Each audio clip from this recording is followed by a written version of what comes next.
Social media पर हर दिन न जाने कितने वीडियो वायरल होते हैं।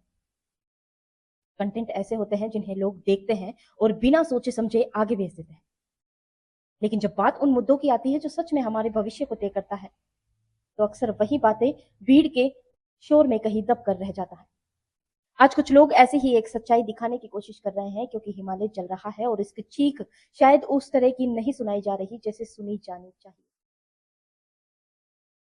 मैं यहाँ पूरे हिमालय की बात नहीं कर रही हूँ, लेकिन पश्चिमी हिमालय के कई हिस्सों में जंगल आग की लपटों से जूझ रहे हैं। हिमाचल प्रदेश, उत्तराखंड और जम्मू कश्मीर के कई वन क्षेत्र इस समय गंभीर वनाग्नि का सामना कर रहे हैं। पेड़ जल रहे हैं, वन्य जीव अपने घर खो रहे हैं और वो पहाड़ जिनकी गोद से नदियां निकलती है, करोड़ों लोगों की जिंदगी का सहारा है, आज खुद मदद की पुकार कर रहे हैं। ये सिर्फ जंगलों में लगी आग की कहानी नहीं, ये उस संतुलन पर मंडरा रहा खतरे की चेतावनी है, जिस पर हमारा मौसम, हमारा पानी और आने वाली पीढ़ियों का भविष्य निर्भर करता है। बढ़ती गर्मी, सूखा मौसम और मानवीय लापरवाही इस संकट को और गंभीर बना रही है। लेकिन अफसोस की बात यह है कि जिस दौर में हम मनोरंजन के लिए घंटों निकाल देते हैं, उसी दौर में प्रकृति की चीखें अक्सर शोर में दब जाती है। लोग इस सच्चाई को दिखाने की कोशिश कर रहे हैं। वो सिर्फ एक खबर नहीं दिखा रहे, बल्कि उस भविष्य की बात कर रहे हैं जो हम सभी से जुड़ा हुआ है। अगर हिमालय कमजोर पड़ता है, तो इसका असर सिर्फ पहाड़ों तक सीमित नहीं है।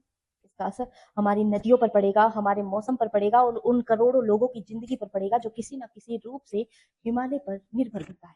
अगर आपको लगता है कि ऐसे मुद्दों पर चर्चा होनी चाहिए, अगर आपको लगता है कि प्रकृति की आवाज हर एक इंसान तक पहुंचनी चाहिए, क्योंकि कुछ कंटेंट सिर्फ वायरल करने के लिए नहीं होते, कुछ सच्चाइयां ऐसी होती हैं जिन्हें जितना फैलाया जाए उतना कम। आज हिमालय हम सब से चीख चीख कर सहयोग की उम्मीद कर रहा है, क्योंकि हिमालय सिर्फ बर्फ और पत्थरों का नाम नहीं है, वो हमारी नदियों की शुरुआत है, हमारी जलवायु का संतुलन है और हमारे भविष्य की नींव है। और अगर हम आज भी नहीं जागे, तो आने वाली पीढ़ियां हमसे जरूर पूछेगी कि जब पहाड़ जल रहे थे तब हम क्या कर रहे थे।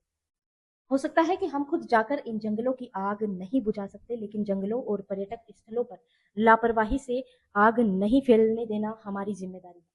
जलती हुई सिगरेट या कचरा ना फेंकना, प्रकृति की इस पुकार को ज्यादा से ज्यादा लोगों तक पहुंचाना हमारे हाथ में है, क्योंकि हर बड़ी आपदा को रोकने के लिए शुरुआत छोटी छोटी जिम्मेदारियों से हुई। और याद रखिए, अगर रोज नहीं तो कम से कम हर महीने एक पौधा कहीं सुनसान जगह पर जरूर लगाइए, ताकि आने वाली पीढ़ियों को सिर्फ कहानियां नहीं, एक सुरक्षित और हरा भरा भविष्य मिल सके।